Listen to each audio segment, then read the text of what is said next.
벽선사회 여러분 반갑습니다. 주님의 은혜 가운데 항상 강건하시고 매일매일 하나님의 평강이 벽산 공동체와 여러분 가정 가운데 함께 하시기를 기원합니다. 오늘의 본문 말씀 보시겠습니다. 본문 말씀은 누가복음 15장 3절에서 7절 말씀입니다.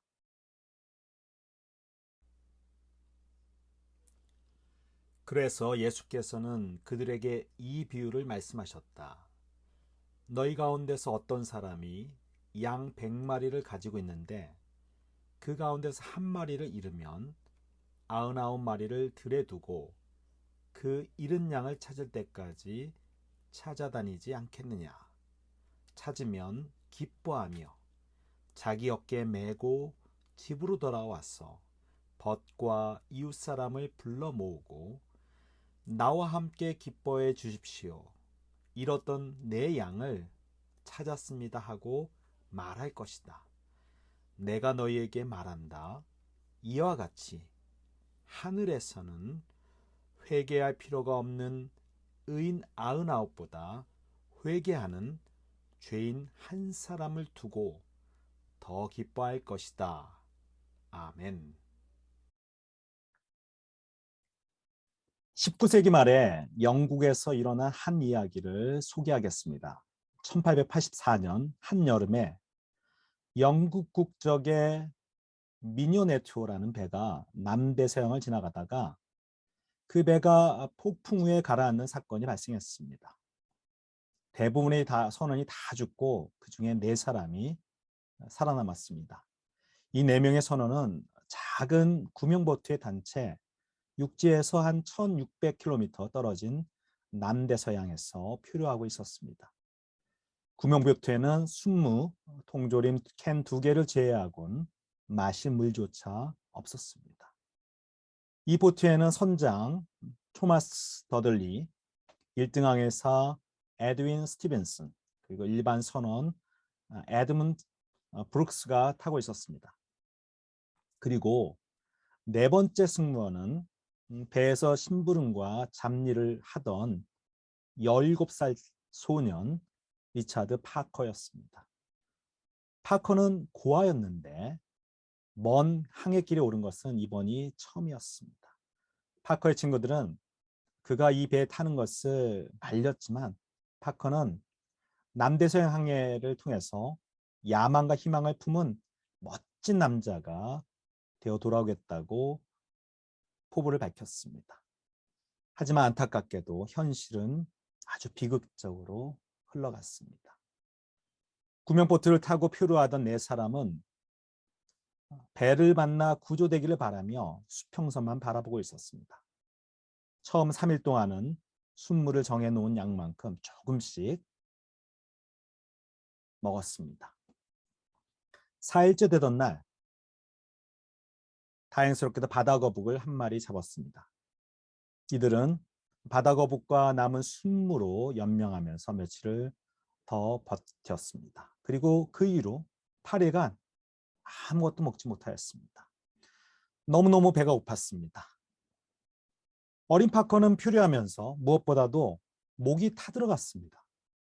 아무리 목이 말라도 바닷물을 마시면 안 되는데 다른 사람들의 만류에도 충고를 듣지 않고 그만 바닷물을 마시고는 결국 탈이 났습니다. 배탈이 크게 났습니다. 곧 죽을 것만 같았고 기운이 빠져서 움직이지 못하고 구명보트 한쪽에 누워 있었습니다. 고통 속에 하루하루를 보내던 19일째 되던 날 모두가 지쳐있을 때 아무 희망도 보이지 않았을 때 선장 더들리는 아주 놀라운 제안을 합니다. 이러다가 우리 4사람 모두 죽게 생겼으니 우리 4 중 누군가를 희생을 해서 다른 사람을 살리자는 제안이었습니다.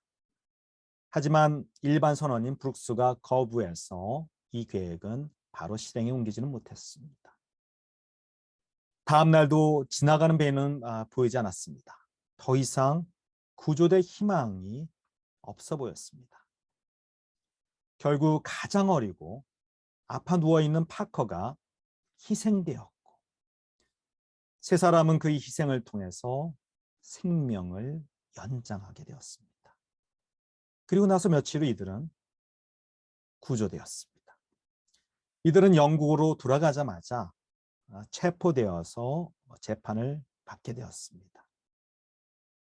이들은 모든 사실을 자백했지만 어쩔 수 없는 상황이었다고 항변했습니다. 가만히 있었으면 결국 4명 모두 죽는 상황이었으므로 어쩔 수 없었다고 말합니다.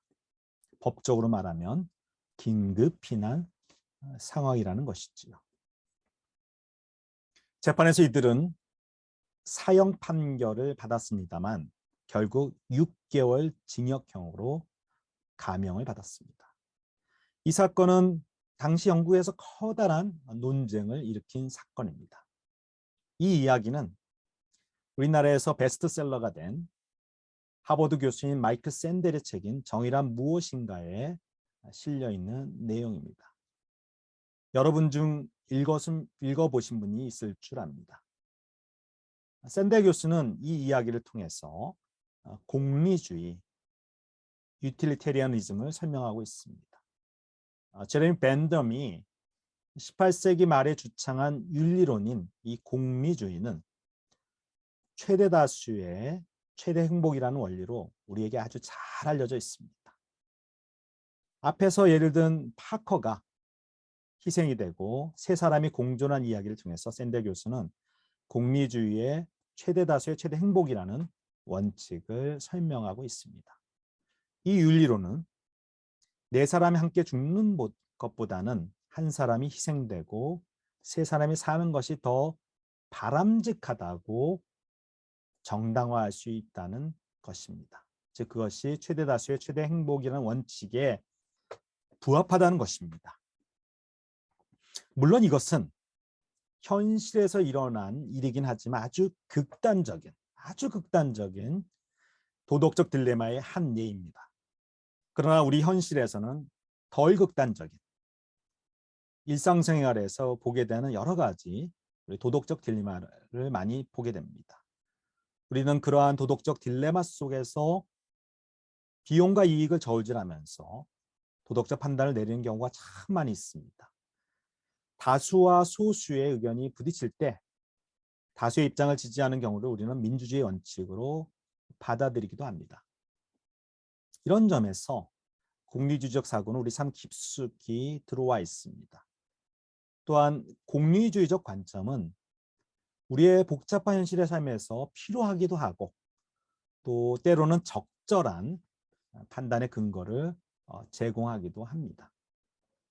그런데 성서를 읽어보면 하나님의 셈법 그리고 예수님의 셈법은 공리주의적 셈법과 사뭇 다르다는 것을 우리가 깨닫게 됩니다.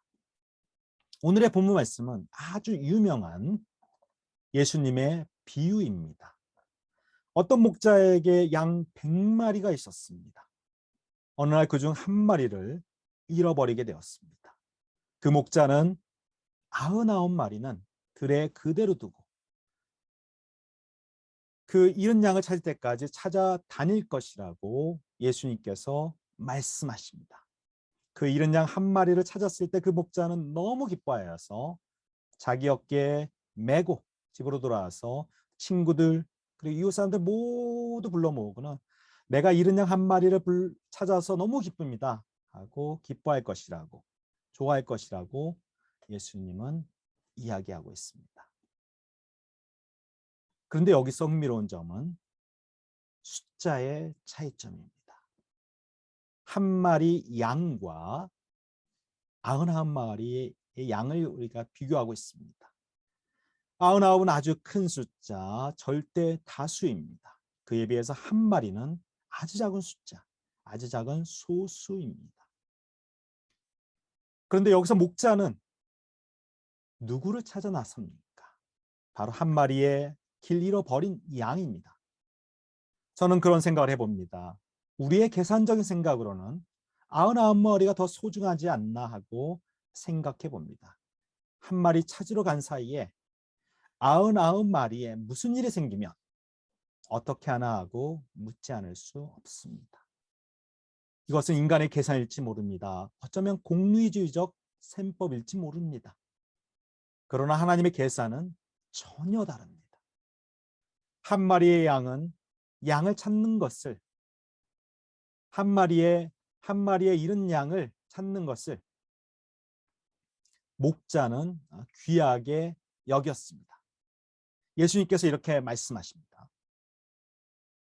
이와 같이 하늘에서는 회개할 필요가 없는 의인 99보다 회개하는 죄인 한 사람을 두고 더 기뻐할 것이다. 이 말씀은 예수님을 반대하는 바리새파 사람들과 율법학자들을 향하고 있습니다. 이들은 스스로 종교적으로 의인이라고 생각하는 사람들이었습니다. 그런데 이들이 보기에 종교적으로 또 신앙적으로 문제가 많아 보이는 죄인들, 세리들이 예수님의 말씀을 들으려고 예수님께 몰려가고 예수님은 이들을 복음을 통해 새로운 삶으로 인도하는 것이 아주 못마땅했습니다. 한편으로는 예수님을 시기하였고 또 한편으로는 예수님의 복음이 자신들의 전통을 파괴하고 있다고 생각을 했습니다. 그래서 예수님은 바리새인들을 스스로 의롭다 생각하는 회개할 필요 없는 의인 99이라고 비유하십니다. 이러한 99명보다 회개하는 죄인 한 사람이 더욱 귀하다고 예수님은 말씀하고 계십니다. 벽산사호 여러분, 여러분 중에 삶의 길 속에서 의미를 잃어버린 분들이 계십니까? 어느 인생길이 참된 길인지 헤매이는 분들이 계십니까? 예수님께서는 그러한 분들을 찾고 계십니다. 예수님께서는 그러한 분들에게 팔을 활짝 열어 보이시면서 이리 오라고 말씀하십니다. 예수님을 믿음으로 인생이 복된 여러분 되시기를 주님의 이름으로 기원합니다. 예수님의 셈법, 하나님의 셈법은 우리 인간의 셈법과 같지 않습니다. 우리 인간들은 많은 경우에 자기의 이익을 중심으로 계산을 하고 결정을 내립니다. 그러나 예수님은 다르십니다. 처음에 얘기를 드린 난파선 위에 예수님이 계셨다면, 예수님이 그곳에 계셨다면 예수님께서 어떻게 하셨을까요? 다수가 살기 위해서 한 사람이 희생되는데 동의하셨을까요? 아니면 모든 생명이 귀하다고 하면서 4명이 그냥 죽는 게 낫다고 하셨을까요? 저는 예수님이 위에 2가지 결정 중 어느 것도 따르지 않으실 것이라고 생각합니다. 우리 예수님은 자신이 리차드 파커 대신에 희생하겠다고 자원하셨을 것입니다.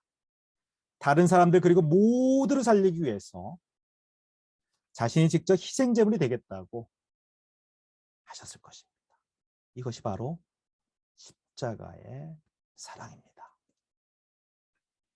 예수님은 온 인류를 위해 스스로 목숨을 바치시면서 십자가를 치셨습니다.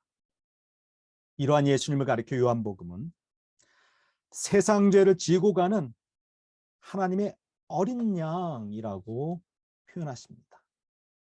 예수님께서 세상의 죄를 지시고 우리 모두의 죄를 지시고 세상의 어둠을 이기기 위해서, 세상에 참된 빛을 주기 위해서 바로 십자가의 어린 양으로 희생되신 것입니다.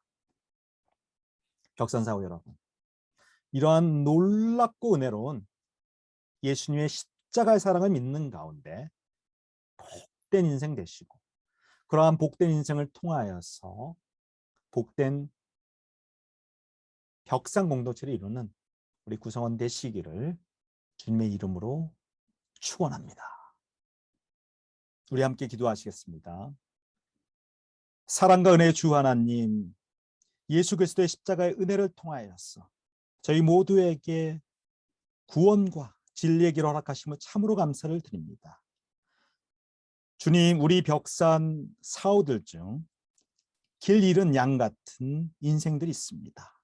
이분들 예수 그리스도를 인격적으로 만나고 영접하는 가운데 참된 인생 되게 하시고, 그 가운데 우리 벽산 엔지니어링 더욱 복된 기업 될 수 있도록 축복하여 주시옵소서. 예수님의 이름으로 기도하였습니다. 아멘.